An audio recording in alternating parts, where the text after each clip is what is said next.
खबर में खुश आमदेद। मैं हूँ आपका होस्ट सईद काजी और मेरे साथ मियां शाहिद साहब मेरे को होस्ट। कुछ खबरें और फिर बात को आगे बढ़ाते हैं। 9 मई के मुकदमात में सज़ाएँ आना शुरू हो गई हैं।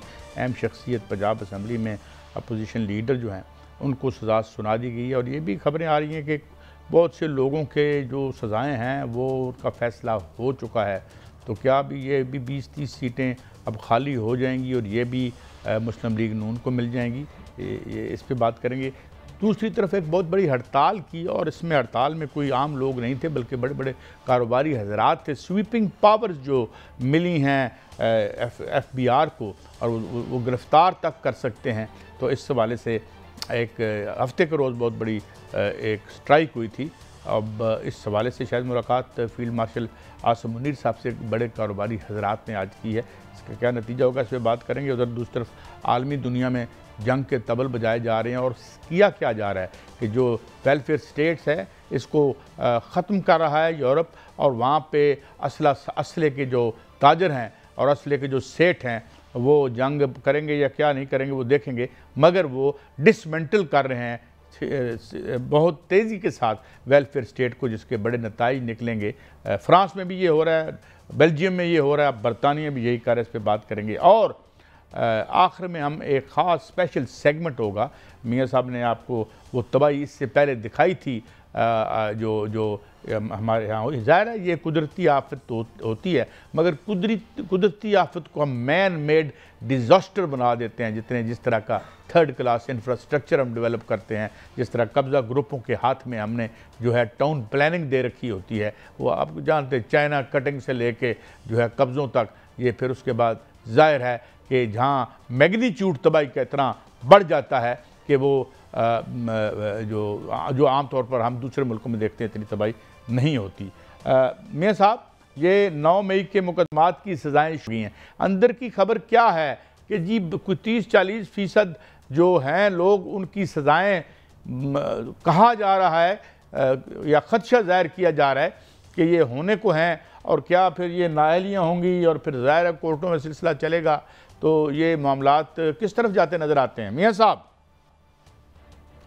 देखिए कायद साहब, मुझे तो सियासी मंजरनामा जो है वो तब्दील होता हुआ नज़र आ रहा है, क्योंकि 9 मई के केसेस का हर सूरत फैसला होना है अगस्त के पहले हफ्ते में, उस तक जो है फैसला हो चुका होना है। और आज एक फ़ैसला आया है सरगोदा की अदालत ने दिया है, उसमें 70 जो मुल्ज़मान हैं उनको 10-10 साल कैद की सज़ा जो है वो सुना दी है, जिसमें अपोजिशन लीडर पंजाब मलक अहमद खान बिचर भी शामिल हैं और MNA अहमद चट्ठा भी जो हैं वो भी शामिल हैं। और इनको जो है 10-10 साल की सज़ा सुना दी गई है। और हुकूमत का ये कहना है कि जब सज़ा हो जाती है तो फिर नाहल हो जाते हैं। ख़बर यह है कायद साहब के कोई 52 MNAs हैं जिन पर जो है वो ये तलवार लटक रही है कि उनको सज़ाएँ होने का इम्कान है, क्योंकि उनके भी नाम जो हैं वो 9 मई के केसेस में हैं, वो नामजद हैं। अगर 52 MNAs जो हैं उनको सज़ा हो जाती है तो कौमी असम्बली में इस वक्त PTI या उनके इत्तेहादी या सुन्नी इत्तेहाद कौंसल या उनके हमायत याफ्ता जो उम्मीदवार हैं बल्कि MNAs हैं उनकी तादाद 80 है। अगर इसमें 52 को सज़ा हो जाती है और 52 नाहल हो जाते हैं तो फिर बाकी 26 रह जाते हैं। हुकूमत के पास पहले ही हुकूमती इत्तेहादी जो है वो 2/3 अक्सरियत हासिल कर चुके हैं, और फिर इसका हल जो होता है वो ज़िमनी इलेक्शन होता है। अगर ज़िमनी इलेक्शन हो जाता है, जो कि हुकूमत की पहले ही तैयारी थी, आपको याद होगा कि एक बहुत बड़ी बैठक हुई थी कायद साहब लाहौर में, और उसमें यह कहा गया था मुस्लिम लीग नून की क़यादत की जानिब से कि तैयारी करें इलेक्शन की। अगर कोई ऐसी सूरत हाल बनती है तो पंजाब में उन सीटों पर जो है वो कामयाबी हासिल करनी है। अगर ऐसा हो जाता है तो फिर नून लीग जो है उसको सादा अक्सरियत मिल जाएगी, क्योंकि सादा अक्सरियत के लिए 169 सीटें चाहिए और इस तरह उनको 172 सीटें जो है वो मिल सकती हैं। तो इसमें ये मंजरनामा जो है वो तब्दील होता हुआ नजर आ रहा है। अब दर्जनों MPs जो हैं उन पर भी नाहली की तलवार जो है वो लटक रही है। अगर उनको सजा हो जाती है तो वो MPs जो हैं वो भी नाहल हो जाएंगे, और पंजाब असम्बली या दीगर असम्बलीज जो हैं जिसमें KP की असम्बली है उसमें वो अगर नाहल होते हैं तो उसमें भी हुकूमती पोजीशन जो है पहले ही मजबूत है, मजीद मजबूत हो जाएगी। मियाँ साहब, मजबूत से हुकूमत मजबूत जहाँ जिस तरह से है वो हम को भी पता है और आपको भी पता है। जो बानी PTI के हवाले से जो 2 गवाहान थे वो तो उस वहाँ तो मुकदमा जो है बिठा दिया इन्होंने, इनके पास कुछ था ही नहीं।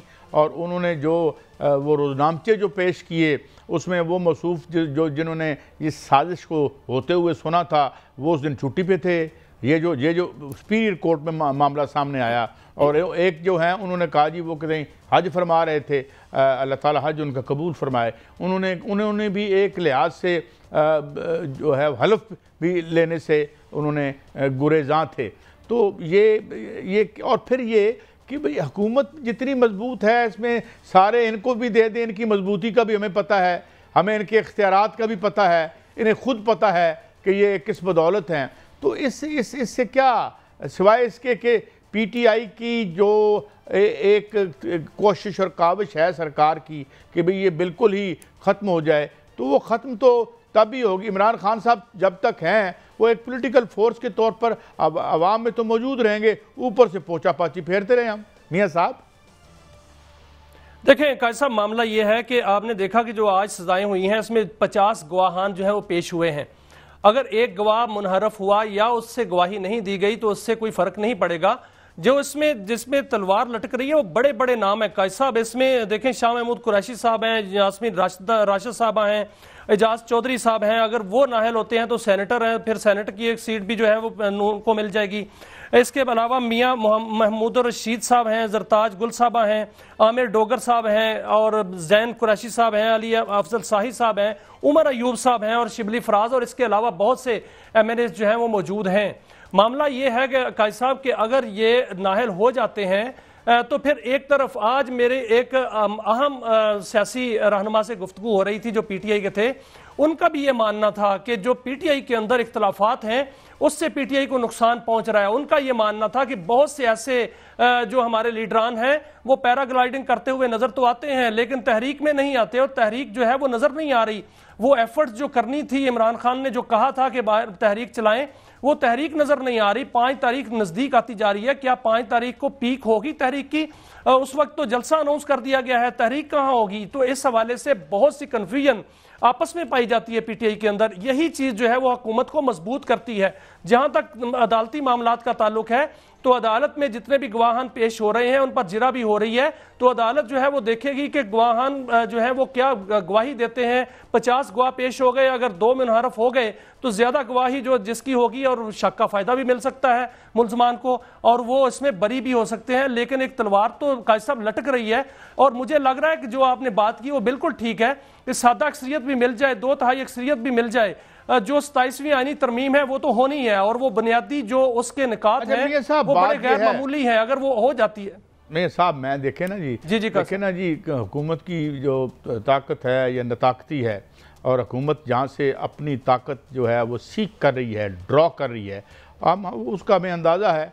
और पार्लिमान जो है वो जिस मकाम पे है उसका तो हमें सब अंदाज़ा है।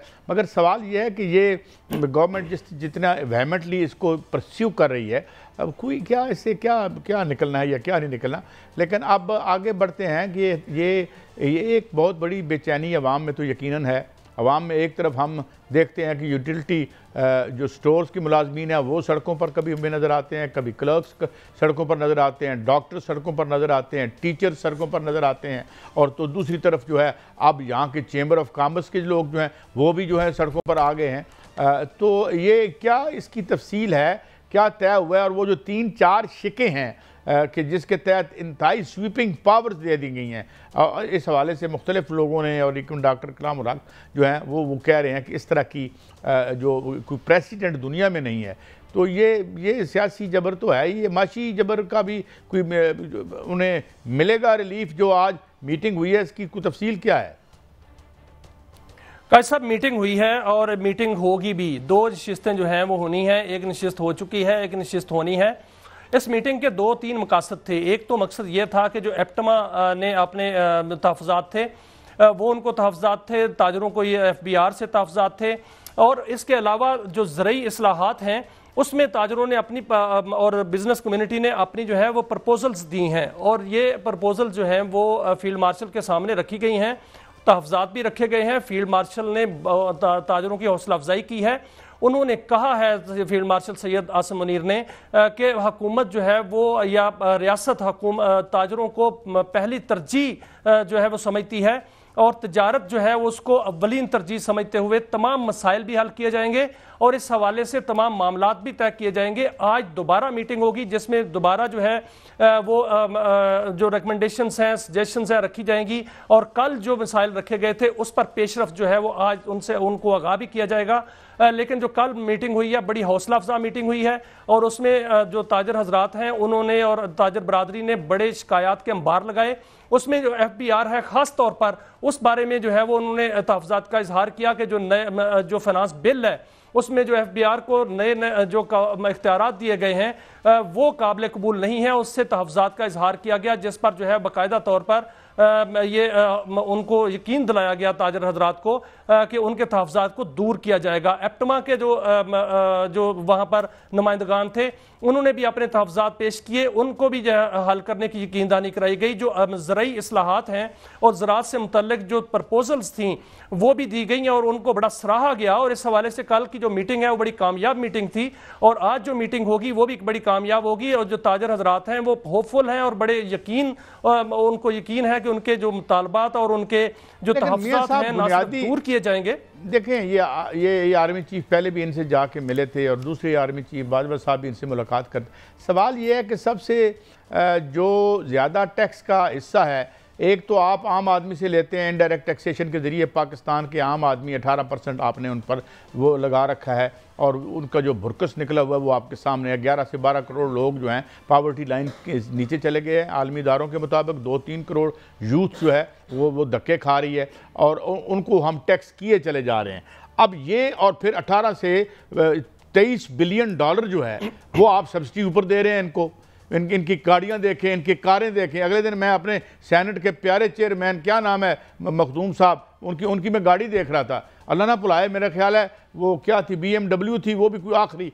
तो ये उधर से काम नीचे करें, एक स्मार्ट गवर्नमेंट बनाएं जो जिस किस्म की आपने एक जौक दर जौक वजीरों की भर्ती की हुई है, एक स्मार्ट, आप एक दुनिया का मकरूज तरीन मुल्क हैं जो अमेरिका बादर IMF वर्ल्ड बैंक की मेहरबानी से डिफॉल्ट आपका जो है वो अनाउंस नहीं हो रहा और होता क्या है 12-13 बिलियन का रोल ओवर उधर से ले लो और बगलें बजाते आओ। और सबसे शर्मनाक बात मियां साहब ये है कि आपको 4% कर्जे में मिलते हैं जिस पे हमें शर्म से डूब के मर जाना चाहिए, जमीन फटे और हम उसमें अंदर चले जाएं। जितना खूबसूरत ये मुल्क है, जितने वसाइल हैं इसके, और बगलें बजाते आ जाते हैं, अपने आप को टैक्स नहीं करते। आपकी जो सब्सिडीज हैं जो बिलियंस ऑफ डॉलर्स की हैं, एक बिलियन डॉलर के लिए हम ऐसे बैठे होते हैं। मैं अब आपको क्या बताऊं, एक दिन मैंने देखी इसहाक डार साहब तस्वीर, जिस तरह वो तीसरे दर्जे के ब्यूरोक्रेट बैठे हुए थे IMF और वर्ल्ड बैंक के, और आगे ये जो यही मतलब क्या मैं अर्ज करूं अब इस लाइव टीवी में, तो उधर से आप काटें, उधर से आप इनको स्मार्ट गवर्नमेंट करें।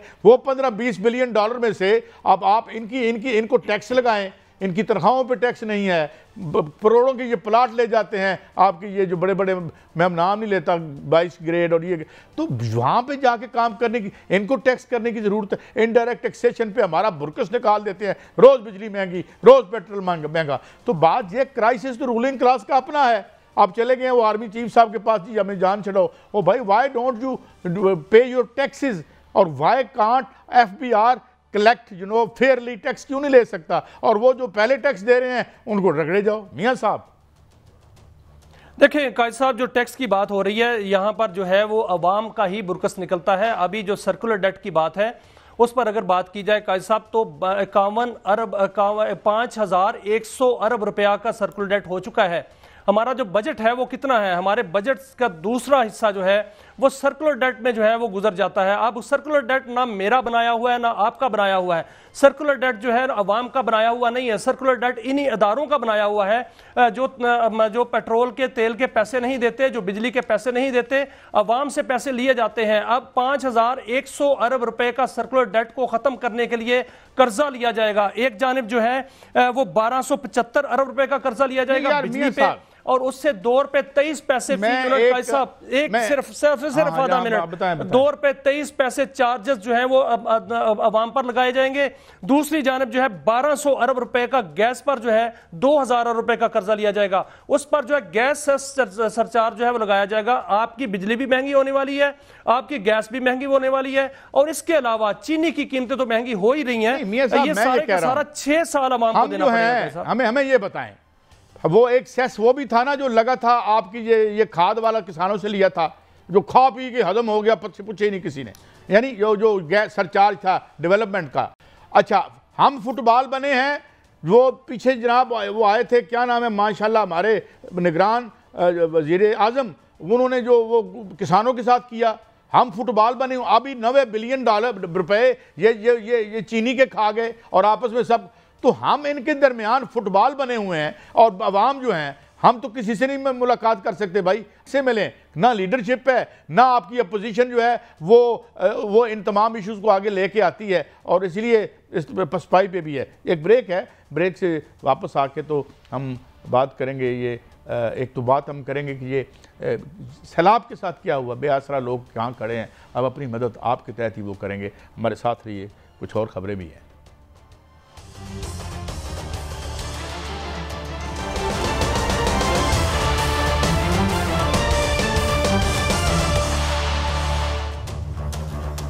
Welcome back.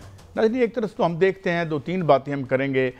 एक तो ये जो आर्म्स रेस शुरू हो गई है, इसमें यकीनन जो सबसे बड़ा हाथ है वो ये है कि जो बड़े ताजर हैं, या जिसे आप मिलिट्री इंडस्ट्रियल कम्प्लेक्स कहते हैं, वो अपने टेंटिकल्स मज़ीद फैला रहे हैं। अब यूरोप में से वो माल निकालेंगे, और यूरोप की जो वेलफेयर स्टेट जो आवाम के पास 4% जाते थे, अब वो भी इनका रिस्क बन जाएंगे। लिहाजा इन्हें असला भी चाहिए, इन्हें जंगें भी चाहिए, क्योंकि असले की जो दुकान तब चलती तब ही है जब लोगों के गले कटें, गज़ा में लोग मरें। अभी आपने देख रहे हैं कि शाम में क्या हो रहा है, शाम के ऐसे बखरे करने के लिए अब वहाँ मुसलसल। और अभी हम जो बात आपसे कर रहे थे 2 दिन पहले, मियाँ साहब डॉन में मैंने एक आर्टिकल किसी भले आदमी का पूछा, तो उसके हेडलाइन का मतलब ये था कि वो मज़ीद शाम में खून बहाकर अपने आप को पावर में रखे हुए है, जो बचा नेतान्याहू जो गिरफ्तारी से बचने के लिए ये कर रहा है। और ये अमेरिका और ये जो वेस्टर्न सिविलाइजेशन के जो बड़े बड़े माशाल्लाह ये लोग हैं,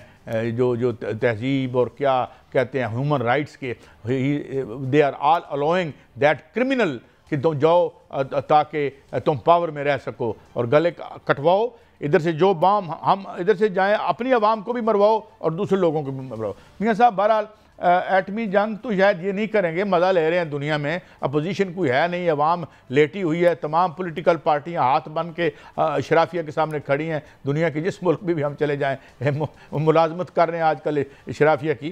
तो क्या सिलसिला है, और साथ हमें यह भी बताइएगा कि वो कौन सा जहाज़ है जिसको चाइना ने अपनी फ़िज़ाइया का भी हिस्सा बना लिया है, क्या लेटेस्ट है? मियाँ साहब ज़रा इस पर बात कीजिएगा।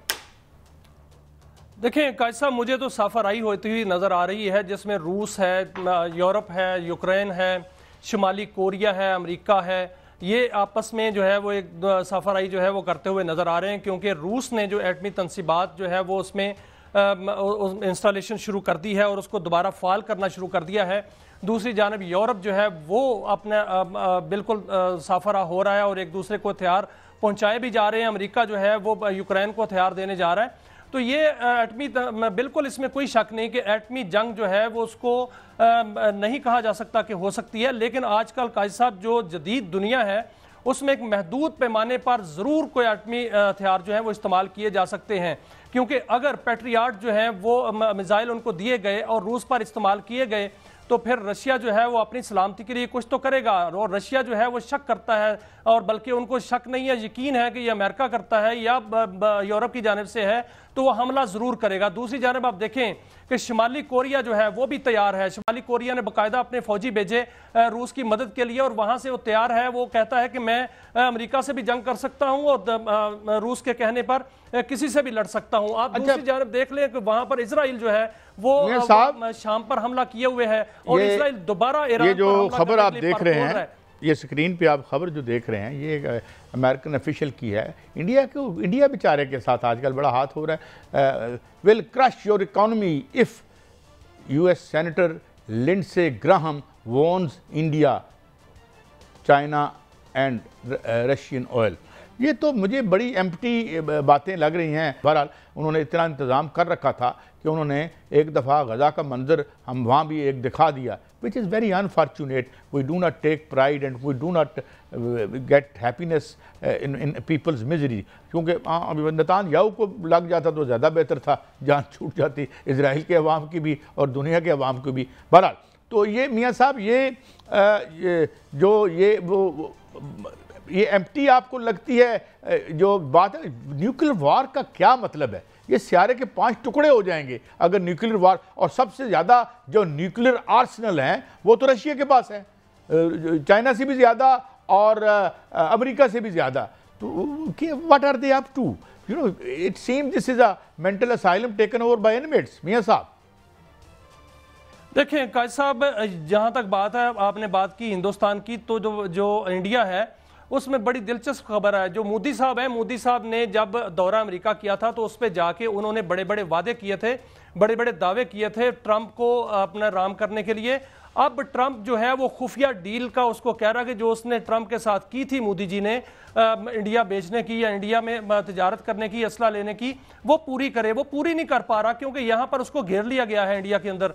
तो इसलिए जो ट्रंप हैं वो बार बार इंडिया को धमकी लगा रहे हैं और वो धमकी लगाएंगे। और दूसरी जानब जहाँ तक बात है इसकी इजराइल की, ईरान की, रशिया की, चाइना की, तो अब चाइना ने, रशिया ने और ईरान ने इजराइल से निपटने का फैसला कर लिया है, क्योंकि एक बड़ी खबर यह है और वो पाकिस्तान के लिए भी खुशखबरी है कि चाइना में J-35 जो है उन्होंने अपने फ्लीट का हिस्सा बना लिया है एयरफोर्स ने, और पाकिस्तानी पायलट्स ने भी उस पर जो है तरबियत हासिल कर ली हुई है। ये पाकिस्तान को भी मिलेंगे और ये बहुत बड़ा जदीद हथियार जो जिसको हथियारा कहते हैं, ये स्टेल्थ टेक्नोलॉजी से लैस है और 5th जनरेशन हथियारा है। ये उस फ्लीट का हिस्सा बन चुका है जो कि दुनिया पर इस वक्त दाग बैठी हुई है इसकी। और अब जो है वो इजराइल को बाकायदा तौर पर इसमें पैगाम दे दिया गया है कि अगर उसने जुर्रत की ईरान पर किसी भी किस्म की जारहियत की तो फिर उसका जवाब ईरान तो देगा ही, लेकिन चाइना भी देगा और रशिया भी देगा।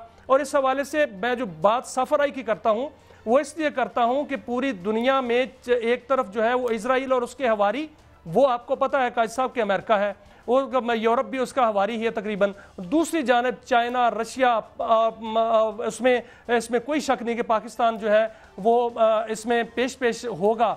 ये सारा जो इत्तेहाद है ये उस मामले में साफराई होने वाली है मुझे लगता है, क्योंकि इस हवाले से अगर कोई जारहियत होती है तो सब मिलकर इसका मुकाबला करेंगे। आज आपने देखा कि अक़वाम मुत्तहिदा की सलामती कौंसिल में आज पाकिस्तान को जो बड़ी कामयाबी मिली है सदारत की, वो बहुत बड़ी कामयाबी है। दूसरी बड़ी खुशखबरी ये है कि अफगानिस्तान में अफगान अबूरी हुकूमत ने ये पाकिस्तान को यकीन दहानी करा दी है कि वो TTP को लगाम डालेंगे, उनको पीछे धकेल देंगे। और अफगान वज़ीर ख़ारजा इसीलिए आइंदा माह जो है पाकिस्तान आ रहे हैं और उनका बड़ा वफ्द पाकिस्तान में मौजूद है जो कि तिजारत के लिए यहाँ पर मौजूद है और CPEC का हिस्सा। अच्छा, ईरानी सदर जो आ रहे हैं वो, इसके अलावा रूस की तरफ ईरानी सदर जो आ रहे हैं उस बारे में क्या है कि क्या एजेंडा हो सकता है?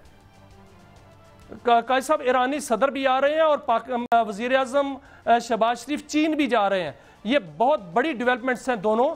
वज़ीर आज़म पाकिस्तान जो है वो चीन जाएंगे, ईरानी सदर पाकिस्तान आ रहे हैं और ये एक इत्तेहाद, एक ब्लॉक जो है वो बन रहा है बाकायदा तौर पे कि अगर खुदा न खास्ता किसी तरह से जारियत होती है तो शायद एक नेटो तर्ज का एक इत्तेहाद जो है वो वजूद में आए, जो कि इस पूरे खित्ते में उन कुव्वतों का मुकाबला करेगा जो इस खित्ते में जो है अमन कायम नहीं होने देना चाहती, जिसमें हिंदुस्तान है। हिंदुस्तान ने कायद साहब जो हिंदुस्तान के वज़ीर ख़ारजा हैं उन्होंने वहाँ जाकर जो है वो चाइना में जाकर मिन्नते तरले किए हैं कि उनका पानी जो है वो ना रोका जाए, लेकिन चीन ने उनको टका सा जवाब दे दिया है कि वो उनका पानी नहीं रोक रहे, उनका पानी जो है वो अपना पानी है, अपना दरिया है। अब जो हिंदुस्तान है वो एक जानिब दो तरफ से फंसा हुआ है। इस तरफ से पाकिस्तान को कामयाबियां मिल रही हैं, पाकिस्तान के अंदर भी बड़े बड़े दौरे होने वाले हैं और पाकिस्तान के वज़ीर आज़म भी बाहर जो है बड़े दौरों पे जाने वाले हैं। एक बड़ी डेवलपमेंट जो है वो आपको मुस्तकबिल में होती हुई नजर आएगी कायद साहब, और इसमें पाकिस्तान जो है वो उड़ान भर रहा है, हर तरफ से उड़ान भर रहा है। माइशत के मैदान में भी बहुत से कर्जे रोल ओवर भी हो चुके हैं। नए जो फंड्स जो है वो पाकिस्तान में आ रहे हैं। पाकिस्तान में आपने देखा कि यूएसएड के जो प्रोग्राम है वो बहाल हो चुके हैं। साहब आपका एक देखिए, मैं ब्रेक की तरफ बढ़ रहा हूँ। बहुत सी बातें और बहुत सी बातें हमारे हक में भी गई हैं, लेकिन बात यह है कि हम तालिबान को तो पीछे धकेल देंगे, ये पानी हमारे घरों में घुस आया, इसको पीछे कौन धकेलेगा? और जो आम आदमी जो पिस रहा है, और महंगाई, और पिछले दिनों में पेट्रोल की कीमतें, बिजली की कीमतें, ये एक तो दुनिया और इंडिया से तो हम लड़ेंगे, मगर ये इन्होंने जो इस इशराफिया ने जो इस वतन अजीज़ के लोगों को, आम लोगों पर हमला कर रखा है, इस जंग में कब हमने पसपा करेंगे? ब्रेक है और अब आएंगे मियाँ साहब, हमें एक एक्सक्लूसिव रिपोर्ट देंगे, एक फॉलो अप देंगे जो अजाब उतरा आसमान से और उसको कैसे हमारी नालायकियों ने एक मैन मेड क्लेमिटी में तब्दील कर दिया। बात कर रहा हूँ इस मौसमियाती अजाब की जो हम पे जो है वो आजकल जारी व सारी है। एक ब्रेक के बाद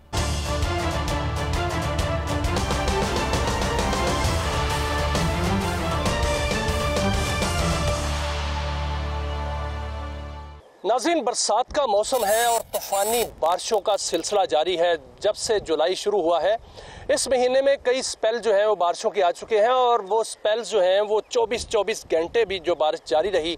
पूरे मुल्क में बारिशें हो रही हैं। इसमें यह नहीं कहा जा सकता कि सेंट्रल पंजाब में कम है, अपर पंजाब में ज़्यादा बारिशें हो रही हैं, शुमाली इलाकों में ज़्यादा बारिशें हो रही हैं। पूरे मुल्क में बारिशें जारी हैं। क्लाउड बर्स्ट जो हैं वो बहुत ज़्यादा हो रहे हैं। पहले ये सुना जाता था कि स्वात में कलाम के पहाड़ों पर जो है वो, या तिब्बत के पहाड़ों पर 2010 में क्लाउड बर्स्ट हुआ था, जिससे दरिया सिंध में तुगयानी आई थी।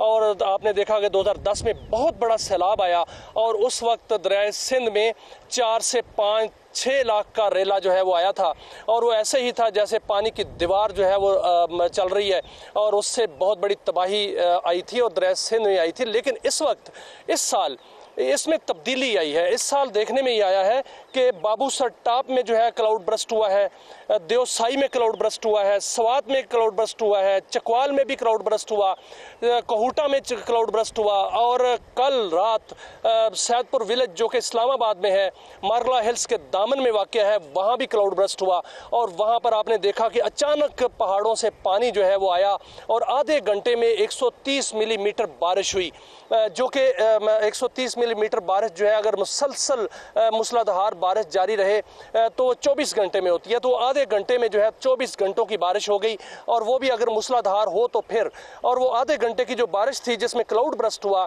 उससे पूरे नाले जो हैं बिफर गए, और वो नाला बिफरने से आपने देखा कई गाड़ियां बह गईं, वहाँ पर नुकसानात भी सामने आए। ये दरिया स्वां है। चंद दिन पहले जो इसके कैचमेंट एरिया में कहूटा आता है, वहाँ पर भी क्लाउड बर्स्ट हुआ, तो वहाँ से जो पानी जनरेट हुआ था, आपने देखा कि आगे जो इलाके थे उसमें पानी ने बड़ी तबाही जो है मचाई। इस वक्त भी दरिया में तुगयानी है। आप देख सकते हैं कि दरिया की लहरें जो हैं वो बड़ी तेज़ी से जो है वो आगे बढ़ रही हैं, और किसी वक्त भी ये इसका जो लेवल है जो रेस हो सकता है, क्योंकि बादल अभी मौजूद हैं, और कहा यह जा रहा है कि 25 तारीख तक मज़ीद बारिशें होंगी। अभी मेरे पास इरसा का डाटा है, उस पर एक नज़र दौड़ाते हैं, तो उस पर अभी जो दरियाओं में पानी का बहाव है मुल्क के अंदर, वो 5 लाख क्यूसेक से क्रॉस कर चुका है। 5 लाख क्यूसेक का मतलब यह है कि दरियाओं में बहुत ज़्यादा तुगयानी है।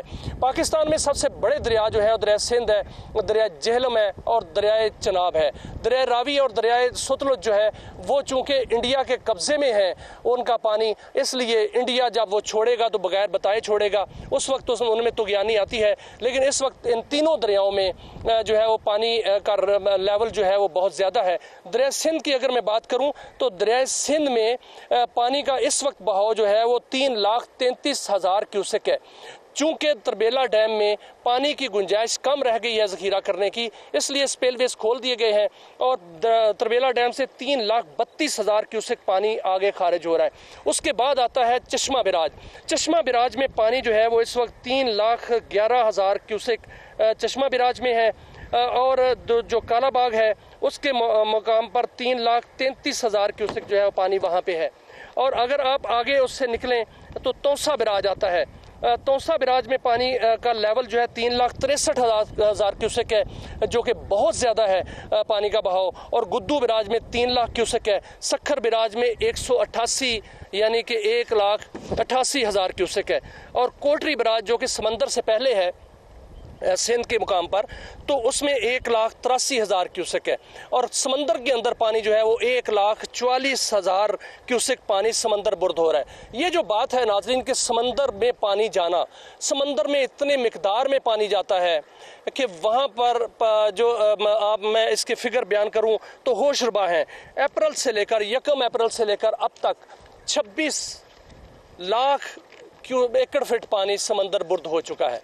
यानी एक जो मिलियन एकड़ फीट है ये 2-2.5 मिलियन एकड़ फीट पानी बनता है। 1 मिलियन एकड़ फीट की इकोनॉमिक वैल्यू जो है वो $1 बिलियन है, $1 अरब। यानी हमने $2.5 अरब का पानी समंदर में ज़ाया कर दिया। हम फिलहाल जो है दरियाओं की सूरत हाल पर बात करते हैं तो दरिया चनाब में इस वक्त पानी की जो सूरत हाल है वो भी गंभीर होती जा रही है। दरिया चनाब में मराला के मुकाम पर पानी का बहाव 1,16,000 क्यूसेक हो चुका है और ये बताया जा रहा है कि जो कैचमेंट एरिया है मकबूजा कश्मीर है वहाँ पर बहुत तेज़ बारिशें हो रही हैं और वहाँ से पानी का रेला जो है वो मज़ीद भी आ सकता है। दरिया जेहलम में ये बताया गया था कि 4 लाख क्यूसेक का 4.5 लाख क्यूसेक का रेला आ सकता है। तो ये जो जितने रेले आते हैं इनको डैमों में समाना चाहिए। इस वक्त तो हमारे डैमों में जगह मौजूद है, अभी जो तरबेला डैम है उसमें जगह मौजूद है और जो मंगला डैम है उसमें भी मौजूद है, लेकिन इतनी नहीं है कि जितना पानी आएगा उसको सारे का सारा समाया जाएगा। इसकी वजह यह है कि हमारे पास सिर्फ 2 डैम है और हमारे पास जो है डैमों का जो पानी का ज़ख़ीरा है वो 1,28,00,000 एकड़ फीट है और 1,29,00,000 एकड़ फीट पानी जो है वो हम समंदर बुर्द करते हैं। यानी 29 मिलियन एकड़ फीट पानी समंदर में ज़ाया हो जाता है और ये पानी जो है ये $20 बिलियन के इसकी इकोनॉमिक वैल्यू है जिसका पानी हम सालाना ज़ाया करते हैं। ना हमने कोई और डैम बनाया, बादशाह डैम बन रहा है, अगर बादशाह डैम बन जाता है तो 60 लाख एकड़ फीट पानी उसमें ज़ख़ीरा होगा तो फिर भी हमारी जो गुंजाइश है वो बहुत ज़्यादा है पानी ज़ख़ीरा करने की। हमें कालाबाग डैम हर सूरत बनाना होगा, कालाबाग डैम नहीं बना रहे तो जिसकी वजह से ये होता है। दूसरा क्लाइमेट चेंज जो है वो उसका इशू बताया जाता है। जो बाबूसर टाप में जो कुछ हुआ, बाबूसर टाप में हमने देखेंगे बाबूसर टाप में जब क्लाउड बर्स्ट हुआ है तो वहां पर जो नदी नाले हैं पानी उसमें इतना नहीं आया, पहाड़ों से पानी उतरा है, नए नाले जो है वो क्रिएट हुए हैं। वहां पर मैंने वो इलाका देखा हुआ है, मैं चंद दिन पहले वहां पर मौजूद था तो वहां पर जो एरिया है बाबूसर टाप का वो इसी तरह का है जैसे ये दरिया बह रहा है और इसके इर्द गिर्द जो है वो काफ़ी फासला है, इधर भी पहाड़ों का और दूसरी तरफ भी पहाड़ों का फासला है, दरमियान में बिल्कुल मैदानी सा एरिया है।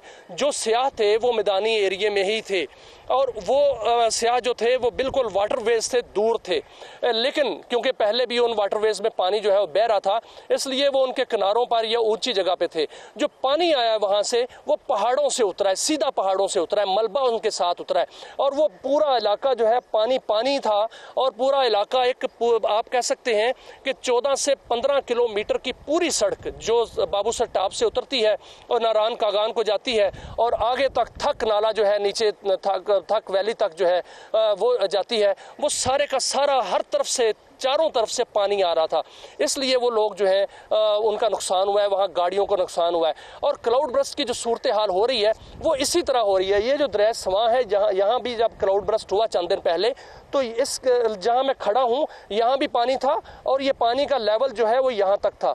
यहाँ से मुझे बताया गया कि इस दरिया की जो गहराई है वो 10 से 12 फुट है और इससे आगे जाएं तो गहराई ज़्यादा है। आप अंदाज़ा करें कि अगर वो सामने जो पौधा नज़र आ रहा है वो इसमें डूबा होगा तो इसका लेवल कहां पर पहुंचा होगा। तो ये सारा लेवल जो है वो रेज इसलिए हुआ कि क्लाउड बर्स्ट हो रहा है। क्लाउड बर्स्ट की वजह से स्वात में प्रॉब्लम आई, क्लाउड बर्स्ट की वजह से यहाँ पर सैदपुर विलेज में इस्लामाबाद में सैलाब आया और इस सवां दरिया में भी सैलाब क्लाउड बर्स्ट की वजह से ही आया। और इसके अलावा अगर देखा जाए तो जो चकवाल है उसमें जितनी तबाही आई है वो भी क्लाउड बर्स्ट से आई है। तो क्लाउड बर्स्ट का फिनोमेना जो मामूल बनता जा रहा है यानी कि बादल का फट जाना और दूसरी जानिब जो है वो वहाँ पर हबस और गर्मी से जो ग्लेशियर फट रहे हैं उसका जो है जो इम्पैक्ट है वो भी दरियाओं में ही आ रहा है, नदी नालों में ही आ रहा है। इसका लेवल जो है इस दरिया का मैं साथ साथ दिखाऊं, ये थोड़ा थोड़ा हम जब बात कर रहे हैं तो ये रेज होता जा रहा है, इसका जो बहाव है वो भी तेज़ होता जा रहा है। और साथ साथ जो है ये इसका मतलब है कि पीछे पहाड़ों पर या तो बारिश हो रही है या पीछे पहाड़ों पर जो बारिश हो चुकी है उसका पानी है। मेरे साथ इस वक्त मौजूद हैं माहिर आबियात खालिद साहब से बात करते हैं कि जो पानी है उसकी हम कदर नहीं करते। हम जो पानी दरियाओं में बरसात के मौसम में इतना पानी होता है कि वो सैलाब जो है वो ले आता है और सैलाब की वजह से नुकसान होता है, उसको हम अगर संभाल लें तो उससे क्या फ़ायदे हो सकते हैं। आज देखें रावलपिंडी में एक निजी हाउसिंग सोसाइटी के अंदर एक गाड़ी जो बाप बेटी जो है वो गाड़ी में बैठे थे और वहाँ से पानी जैसे ही उनकी गाड़ी जो है वो सड़क पे आई तो पानी का लेवल जो है वो एकदम से रेस हो गया और वो पानी जैसे ही इसका लेवल बढ़ा तो वो गाड़ी जो है वो बहा ले गया। अभी तक जो है इसका ऑपरेशन सर्च ऑपरेशन जारी है। इस तरह की बहुत सी गाड़ियां जो है वो पानी में बह चुकी हैं और ये चंद सालों में, बल्कि इस साल अगर कहा जाए तो इस साल जो है अभी का जो मौसम बरसात है इसमें सबसे ज़्यादा नुकसान जो है वो रिकॉर्ड किया गया है 2010 के सैलाब के बाद, क्योंकि 2010 का जो सैलाब था उसको फ्लैश फ्लडिंग उसको कहा गया। ये अर्बन फ्लडिंग और फ्लैश फ्लडिंग प्लस जो है वो आया है और इसमें दरियाओं के अंदर भी जो है वो फ्लड है और शहरों के अंदर भी फ्लड है और जो मकानात या जो आबादियाँ पहाड़ों के पास हैं वहाँ भी फ्लड ही फ्लड है। मेरे साथ खालिद साहब मौजूद हैं, खालिद साहब से भी बात करते हैं, इनसे भी एक्सपर्ट ओपिनियन लेते हैं कि आखिर हम पानी को क्यों नहीं संभालते। अस्सलाम वालेकुम सर। जी वालेकुम सलाम। खालिद साहब, पानी एक ज़िंदगी हम इसको कहते हैं, पानी ज़िंदगी है। भारत दुश्मन हमें धमकियां भी देता है पानी बंद करने की और सिंतास मुआहदा जो है उसको मुअत्तल करने की एक तरफा उसने धमकी दे चुका है। पानी हमारे दरियाओं में इसी तरह बहाव जो है वो आता है और इतना बहाव आता है कि सैलाब आ जाता है, लेकिन हमारे पास पानी नहीं होता, हम समंदर बुर्द कर देते हैं पानी। क्या कोई इसका हल आपके जहन में है? जी बिस्मिल्लाहिर्रहमानिर्रहीम। हमारे मुल्क में हमेशा ही सैलाब आता है और उससे बहुत ज़्यादा जो है वो तबाहकारियाँ होती हैं और स्पेशली जो गरीब लोग होते हैं वो कई देहात जो हैं उनके मकानात और उनके मवेशी जो हैं जो उनके रोज़गार का होते हैं ज़रिया होते हैं वो बह जाते हैं और बेशुमार इंसानी जानें जो हैं वो उसमें बह जाती हैं।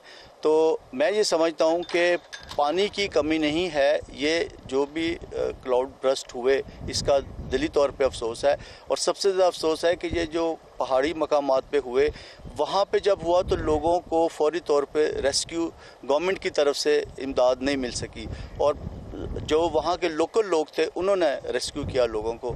तो मैं समझता हूँ कि जो भी डिपार्टमेंट हैं इनके उनको पहले से मालूम था कि यहाँ पे प्रॉब्लम जो है वो वेदर प्रॉब्लम है और ये हो सकता है, तो इस पे भी इनको करना चाहिए। सेकंड ये है कि जो इंडिया हमें धमकियाँ करवाता है इसका बड़ा ज़बरदस्त हमारे पास ये है कि हम अपने डैम बनाएं और हम अपने डैम बनाएं तो वो ठीक है, लेकिन अगर हम कालाबाग डैम जो है जो ऑलरेडी काफ़ी अरसा से इसमें वो है तो उसको अगर हम जितनी जल्दी कंप्लीट करेंगे तो कालाबाग डैम जो है उससे हमारी ये प्रॉब्लम जो है वो सॉल्व हो सकती हैं। और ये जो पानी ज़ाया हो रहा है ये मैं समझता हूँ कि हमारे जैसे अभी शाहिद साहब ने बताया कि बेशुमार कीमती हमारी जो मईशत का एक हिस्सा है, इतने लाख डॉलर और इस तरह का जो है तो वो समंदर बुर्द हो रहा है। तो वहाँ जाने की बजाय अगर हमारे डैम बन जाएं और स्पेशली कालाबाग डैम बन जाए तो मैं समझता हूँ कि ये पानी भी ज़ाया नहीं होगा, जानी नुकसान भी नहीं होगा और हमारी कंट्री में फिर यही पानी जो है इसको हम डैम्स में करके तो फिर हमारी ये एग्रीकल्चर में भी काम आ सकता है। Thank you. खालिद साहब ने हमें जो है एक्सपर्ट ओपिनियन दी कि कालाबाग डैम की बहुत ज़रूरत है कि कालाबाग डैम को फौरी तौर पर तामीर किया जाए और इसको जंगी बुनियादों पर तामीर किया जाए। कालाबाग डैम के हवाले से जो बात चली तो उस हवाले से मैं मालूमात देता जाऊं कि अगर देखा जाए दरिया सिंध पर पानी का जो बहाव है तो जो बादशाह डैम अभी तामीर हो रहा है जिसमें 60 लाख एकड़ फिट पानी जो है वो ज़ख़ीरा होगा, उसके आगे जो है वो तरबेला डैम है और उसके बाद जो अगर बनेगा या बनना चाहिए वो कालाबाग डैम है। अगर देखा जाए तो जो बादशाह डैम है उसकी जगह पर जो पानी का बहाव आता है सालाना, उसको अगर देखें तो 7 करोड़ एकड़ फिट पानी जो है वहाँ पर आता है। और अगर यही चीज़ बहाव जो है वो सालाना बहाव, सालाना जो पानी आता है कालाबाग के मुकाम पर देखा जाए तो 9 करोड़ एकड़ फीट पानी वहां पर जो है वो उसका बहाव है। हम ज्यादा पानी जो है वो कालाबाग के मुकाम पर जो है वो इसको स्टोर कर सकते हैं। अगर कालाबाग डैम बन जाए, बादशाह डैम बन जाए, तरबेला डैम मौजूद है, मंगला डैम मौजूद है, तो जो समंदर में पानी जाता है 1 करोड़ 90 लाख या 1 करोड़ 80 लाख या उससे भी ज्यादा, उसको एक तो बिल्कुल हम संभाल सकते हैं, बाकायदा जखीरा कर सकते हैं। दूसरा, जब वो जखीरा होगा तो उससे फ़ायदा होगा। तीसरी जो उसका सबसे बड़ा फ़ायदा है वो ये है कि सैलाब नहीं आएगा, क्योंकि पहली मंजिल जो पानी की है वो बादशाह डैम में वहाँ पर पानी स्टोर होगा, वहाँ से कंट्रोल्ड वाटर जो आएगा वो तरबेला डैम में आएगा, और फिर कंट्रोल्ड वाटर जो है वो वहाँ पर जाके कालाबाग डैम में आएगा, और वहाँ से पानी जो है कंट्रोल्ड वाटर बाकी बराजस जो सिंध के हैं वहाँ जाएगा। इरिगेशन भी बेहतरीन होगी, ज़राअत के लिए भी बेहतरीन फ़ायदा होगा, और समंदर के लिए जितना पानी छोड़ना है वो भी एक कंट्रोल्ड वाटर वहाँ पर जाएगा। क्योंकि जो वर्ल्ड बैंक की रिपोर्ट कहती है वो कहती है कि समंदर को 8,000 एकड़ फीट पानी रोज़ाना की बुनियाद पर अगर दे दिया जाए तो समंदर की लाइफ जो है वो बेहतर रहती है, उसको कोई मसला नहीं मीठा पानी और हासिल करने का। तो अगर इतना पानी वहाँ चला जाता है तो वो समंदर की लाइफ बढ़ती है। ये तमाम मसाइल जो हैं वो हल हो सकते हैं सिर्फ एक कालाबाग डैम से। अभी नाजरीन जो दरिया सवां का जो लेवल है वो भी आप देख रहे हैं, और इसका जो बहाव है वो भी देख रहे हैं, बड़ा तेज़ बहाव है। आज हमने आपको सारी सूरत हाल दिखाई और बताई कि पानी से जो नुकसानात हो रहे हैं वो कितने हो रहे हैं, और पानी से फ़ायदे क्या हासिल हो सकते हैं। और इससे जो इस वक्त सूरत हाल है वो ये है कि अगले 5 दिन भी बारिशें हैं, और 5 दिनों में महकमा मौसमियात की जानिब से, NDMA की जानिब से कहा जा रहा है कि तेज़ बारिशें हो सकती हैं, तूफ़ानी बारिशें हो सकती हैं, और क्लाउड बर्स्ट भी हो सकते हैं। वाटरवेज के पास मत जाइए, और ये भी कहा गया है कि वाटरवेज को ना रोकिए। जब आप वाटरवेज को रोकते हैं, जब इंक्रोचमेंट होती है, तो उस वक्त क्या होता है कि पानी अपनी जगह बनाता है, तो फिर नाले जो हैं वो नाले नहीं रहते, वो नाले मौत की नदियां बन जाते हैं। और यही हुआ और यही हो रहा है। इसलिए इस बरसात के बाद हुकूमत को भी चाहिए कि वो वाटरवेज पर तवज्जो दे और दरियाओं के पेट के अंदर जो तजावज़ात हैं उनको भी ख़त्म करे। यहाँ पर हम दरिया सवां के किनारे पर खड़े हैं और हमने तमाम सूरत हाल से नाज़रीन आपको आगाह किया। उम्मीद है ये मालूमात भी आपको पसंद आई होगी और सूरत हाल से भी अब आप आगाह हुए होंगे। अपना ख्याल रखिए। अल्लाह हाफिज़।